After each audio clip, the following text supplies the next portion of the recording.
Okay, so our first question is, as I said, a pretty basic one.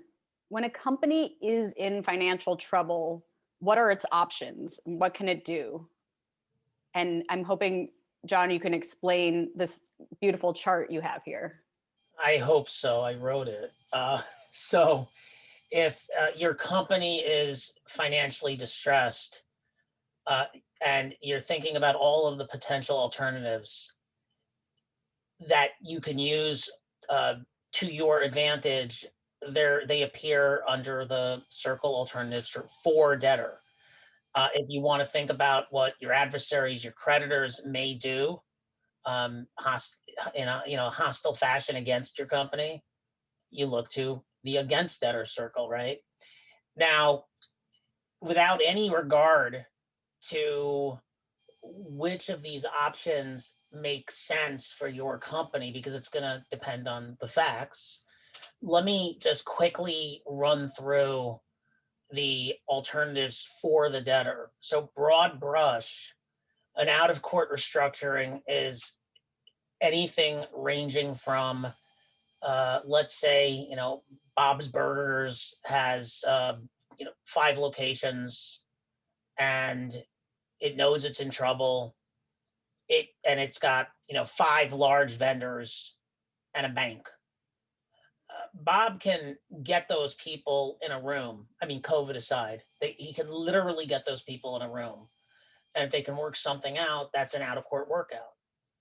If you go to the polar opposite extreme in terms of size of business, a debt exchange, an exchange offer that large companies with publicly traded securities do all the time outside of bankruptcy is also an out of court restructuring. So it's a broad category, the category is broad and it covers both of those situations and everything in between. If the only purpose of the lawyers is to paper the business deal, there's no resort to statutes, there's no resort to court.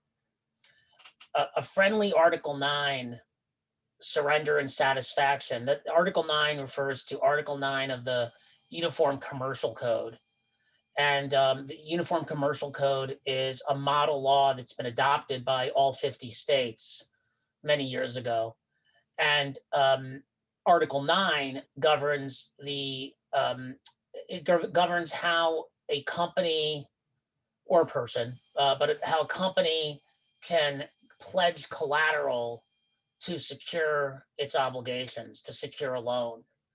It governs how these liens arise, and it governs how a creditor forecloses on the lien if that's what the creditor has the right to do and wants to try to do, and everything in between. Article 9, if you look on the other side of the slide, it's also on that side, and the reason is that primarily when you hear the term "I'm being foreclosed upon under Article 9," that's a bad thing, right? Doesn't sound good. However, for reasons that I think we'll get into, but I'm going to really try to four-corner each question so that we don't bleed into subsequent questions. There are reasons why the owner or owners of a company may agree to basically stand down, and rather than fight the Article 9 by not cooperating, by defending against a lawsuit, or by filing bankruptcy, may lay down and say, we're going to cooperate. And that's the concept of Article 9, friendly Article 9. An assignment for the benefit of creditors in a lot of ways looks like a Chapter 7 bankruptcy. As someone who advises on the company side, everything from small businesses to private PE owned, private equity owned businesses, and everything in between, it is a rare situation, I'd say industry-wide, and I think to date in my personal practice over 25 years, wow, I'm old, uh, that I've counseled a client, let's put this company into Chapter 7. And that's in part because of the availability of this other remedy, an ABC, in most states. And as I said, the ABC looks a lot like a Chapter 7 in the following way. The In a Chapter 7, a Chapter 7 trustee is appointed by the government. The United States Trustee's Office is a division of the U.S. Department of Justice, and each local United States Trustee's Office effectively contracts, usually with lawyers, bankruptcy lawyers usually, who serve as Chapter 7 panel trustees.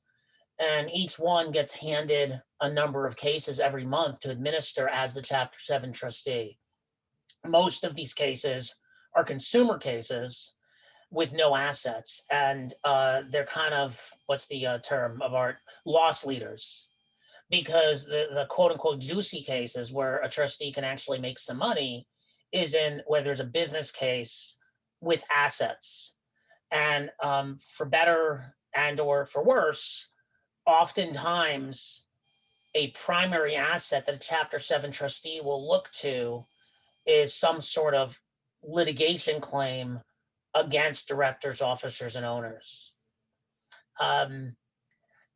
The assignment for the benefit of creditors also involves a trustee of a trust, and that trust is made for the benefit of creditors. But the nomenclature is usually assignee. We just, for whatever reason, we call it's an assignee / trustee, and we refer to it as an assignee. It's an easier way to distinguish from a Chapter 7 trustee. Both the 7 trustee and the assignee in an ABC are charged with bringing together all the company's assets, and selling them for highest and best, and then distributing the proceeds to creditors. It's a form of liquidation. They're both forms of liquidation. Mm-hmm. A key difference is the company, the shareholders of the company, get to, typically in most states, or sometimes it's the board, get to appoint the assignee. So rather than getting a random Chapter 7 trustee, you get to appoint your own assignee. And there is a cottage industry of assignees that exists. And they have duties to creditors just like a Chapter 7 trustee does. But at least in some circles, there's a view that assignees are often better because rather than being lawyers, typically they're business people. And in an assignment, it's pretty common to keep the business running as a going concern and to sell the business as a going concern. Whereas in Chapter 7, that's rare. It's possible, it happens, but it's rare.